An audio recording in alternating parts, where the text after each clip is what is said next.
In this video, we're going to be taking a look at a scene from Breaking Bad and picking out a few useful English words and phrases from it. Of course, learning them in context. So I challenge you to see if you can use in context what you learn. Put your examples in the comments. Also, if you haven't already done so, don't forget to hit the like button and subscribe, especially if you enjoyed the video. And now let's get into it.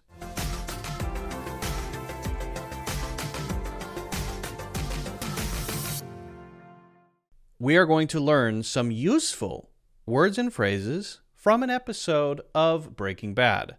Iconic, classic. I'm sure you've seen at least clips from Breaking Bad. If you haven't watched it, it's amazing. But anyway, let's take a look at this scene and see if we can pick out a few useful words and phrases that we can learn in context. This is a conversation that Walter White is having at a very critical moment in his career, for lack of a better word, as a drug kingpin. Here we go. What can I do for you? Have a seat. Please.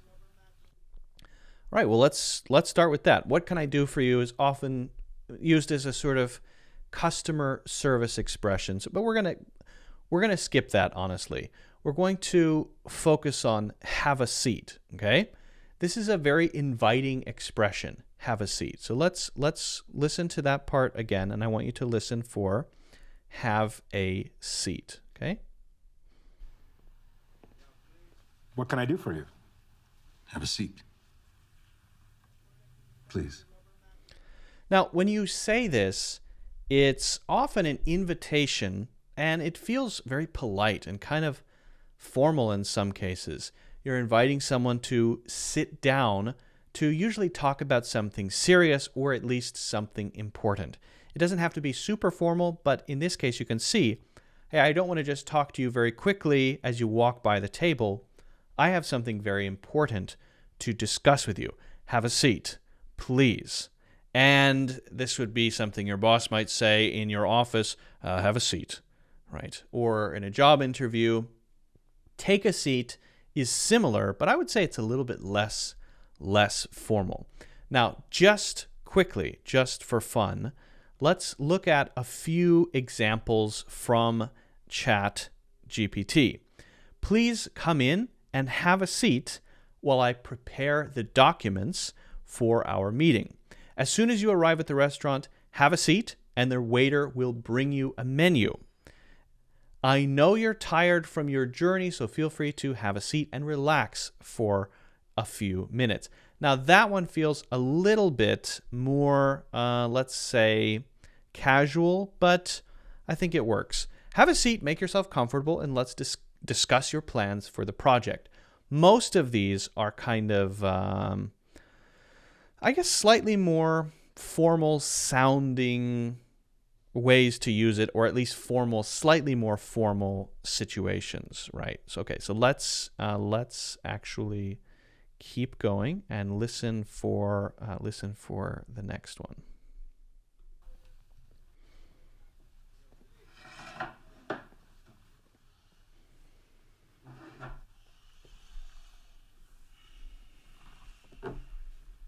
I would like to know why you wouldn't meet with me yesterday. I'm sorry, I'm not following. Listen, I'm not following. I sat here yesterday waiting to meet with someone. I'm sorry, I'm not following. I'm sorry, I'm not following. Okay, so I'm not following. What does this mean? Does that mean he followed him home? No. I'm not following is usually used when we want to say that we don't understand what somebody is saying.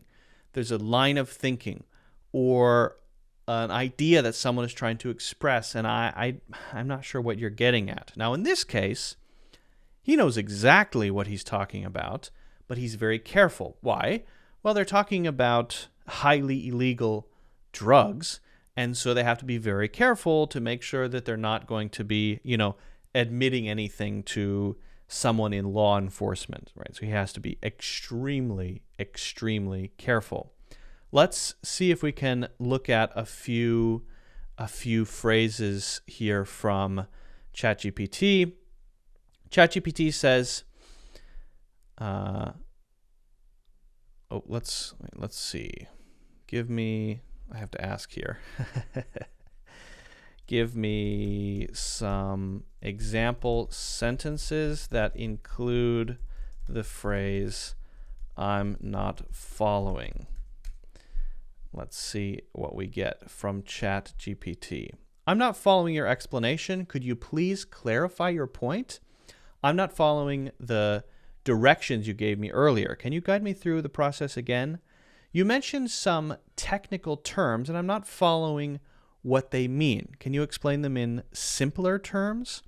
I'm not following your line of reasoning. So it's very common to use I. If you want to say that someone else is not, you could. If you see someone looks confused when you're trying to explain something, you can say, it seems like you're not following what I'm trying to say. Yeah, I'm sorry.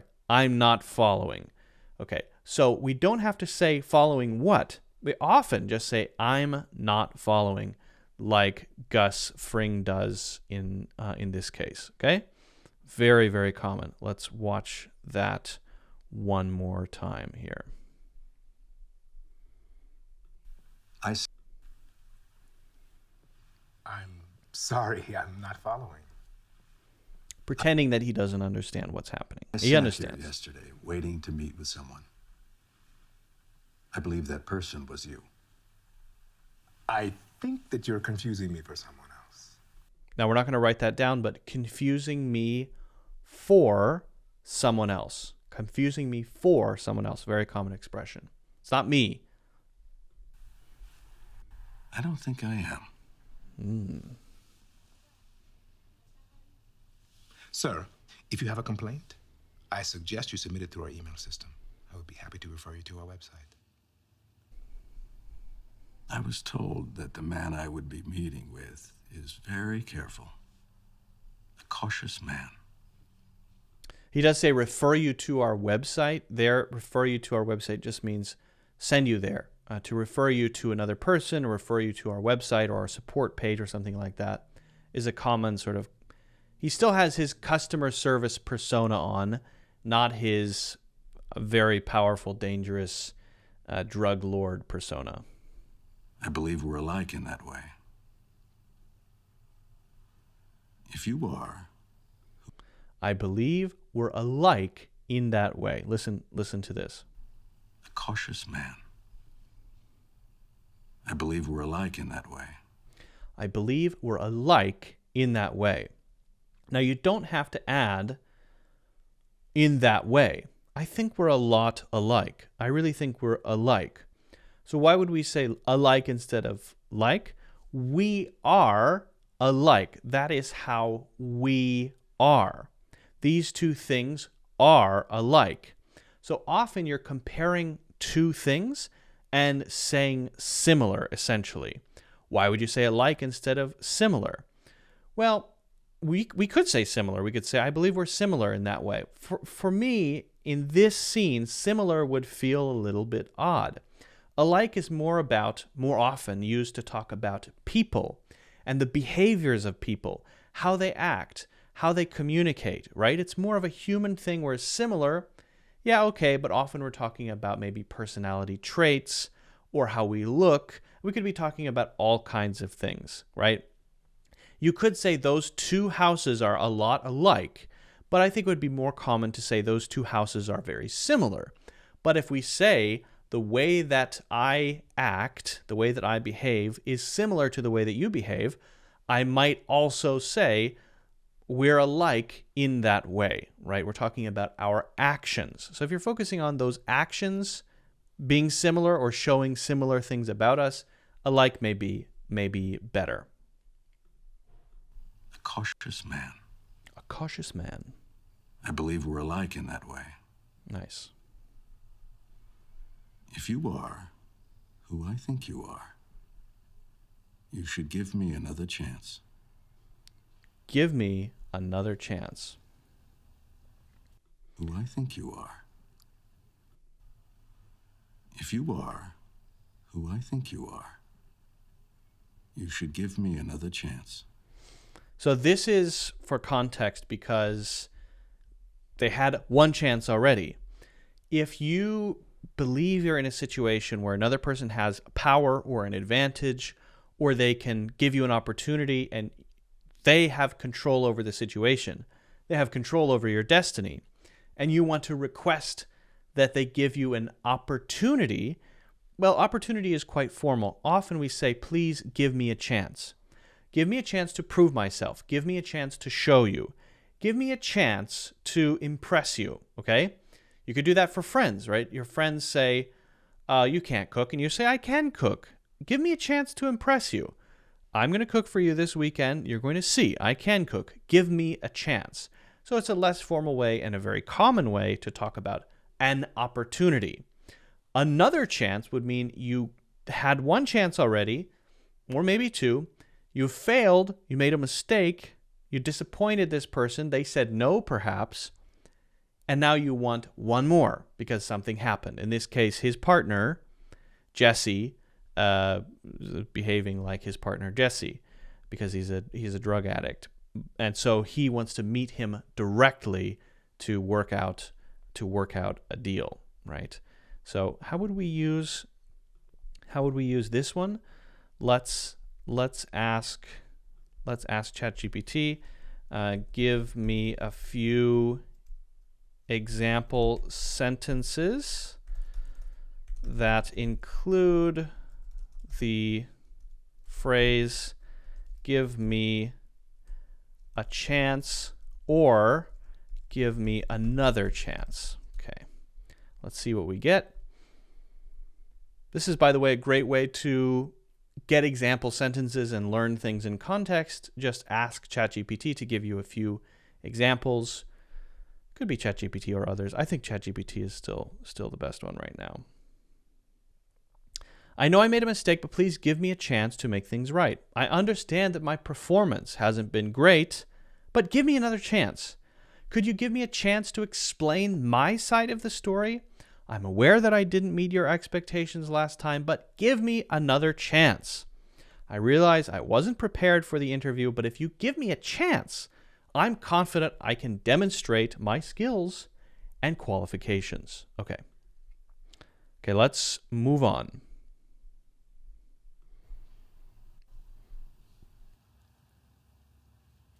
I don't think we're alike at all, Mr. White.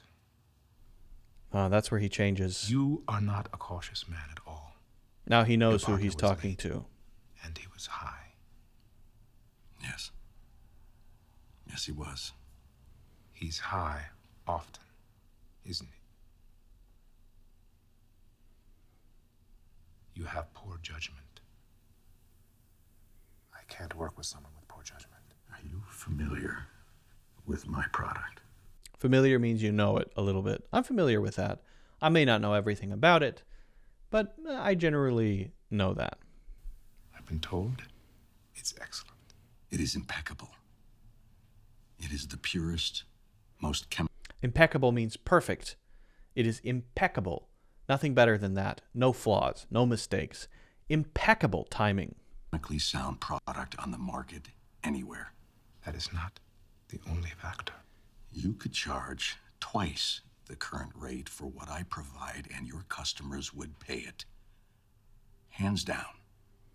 Charge hands down. twice Listen for hands down. the current rate for what I provide, and your customers would pay it. Hands down. You could charge twice the current rate, and your customers would pay it. Hands down. So what is hands down? This is similar to another phrase, by far. By far, hands down. It means there's no question. It's not even close to the next competitor, right?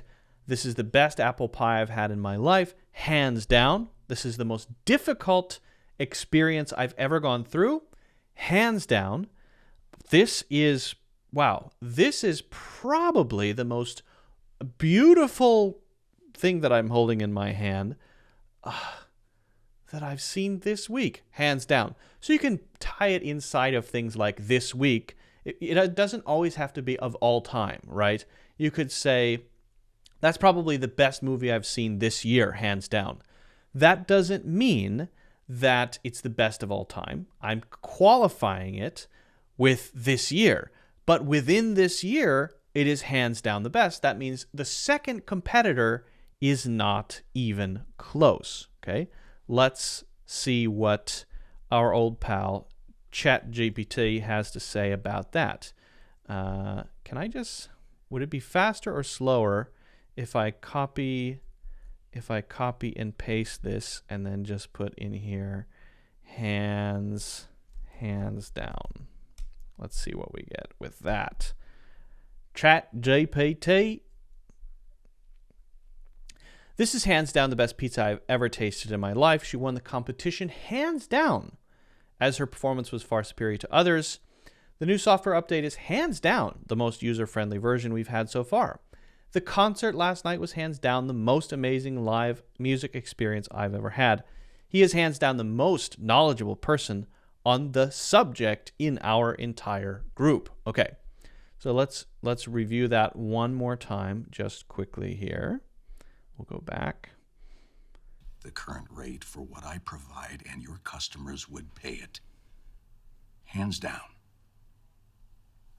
Who I choose to do business with on my end is not your problem. You won't see him. Now listen to that. Who I do business with is not your problem. On my end is not your problem. Who I choose to do business with on my end. Who I choose to do business with on my end means on my side. So you're just doing business with me. Don't worry about the people that I'm working with. It's not your problem. Your problem. It is not your problem. That means problem here is kind of used loosely, meaning you don't have to think about that. You don't have to deal with that. You're making decisions based on the fact that I'm working with a guy who's also addicted to drugs and he has issues, right? But you know what? You're doing business with me, and if I choose to work with him or not, it shouldn't have anything to do with you. You like my product, that's enough, right? I'll make sure it's good. I'll make sure that we deliver it on time, all of that, and I can have whatever relationships with people I want to have. It's not your problem. And in the same way, you could say if someone's telling you that something is something you should be worried about and you have nothing to do with it, you can say, hey, listen, that's not my problem. Now, that could sound a little cold. It could come across as abrasive. It could come across as dismissive. Not my problem, right? But that's what it means. It means that has nothing to do with me, okay? Who I choose to do business with on my end is not your problem. You won't see him. You won't interact with him. Forget he exists. I have to ask. Why? Why him? Because he does what I say. Because I can trust him. How much product do you have on hand? On hand, it just means how much do you have right now with you, right? Available currently. That means you might have money, but you might not have any on hand, right? I pretty much never carry cash, but I might have, I don't know, $5 or $10 on hand. That means right now with me on hand. 38 pounds. Ready to go at a moment's notice. Ready to go at a moment's notice. This is the last one we're going to talk about here. How much product do you have on hand? 38 pounds. Ready to go at a moment's notice. At a moment's notice. At a moment's notice. Okay? That means that if you need it, it's immediately available, right? So what is the purpose of a fire department? The fire department, their job is to be available at a moment's notice. Their job is to be ready to go if there's a fire, right? Any emergency responder needs to be ready to go at a moment's notice. Let's see what ChatGPT has to say about this one. Now I can just paste this in and use at a moment's notice. Okay.